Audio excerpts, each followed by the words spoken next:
बिस्मिल्लाहिर्रहमानिर्रहीम अस्सलाम वालेकुम जी बच्चे कैसे हैं जी बच्चे यहाँ पर 10th class mathematics second time का पेपर है। आप चेक कर सकते हैं साइंस ग्रुप का पेपर है।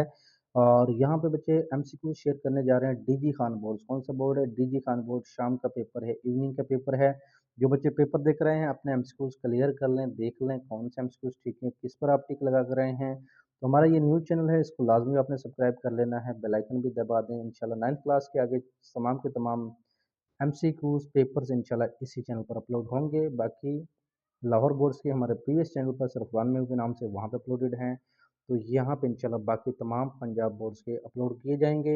जो पेपर मिल जाते हैं इंशाल्लाह हम अपलोड कर देते हैं, चाहे देर सवेर से ही, जब टाइम मिल जाता है हम इंशाल्लाह यहाँ पे अपलोड कर देते हैं। ओके बच्चे, ये आपके लिए हेल्पफुल होंगी तमाम वीडियोज़, ताकि बच्चे आप अपने पेपर पर नज़रसानी कर सकें और अपने एमसीक्यूज करेक्ट लगा सकें। ठीक है बच्चे, अगर कोई मिस्टेक नज़र आती है तो हमें कमेंट सेक्शन में बता सकते हैं, हो भी सकती है, लेकिन यहाँ पे उम्मीद है मेरे ख्याल से तो कोई यहाँ पे कोई मिस्टेक मुझे नज़र नहीं आ रही। ओके बच्चे, हमें दुआ में याद रखिएगा। अल्लाह हाफिज़।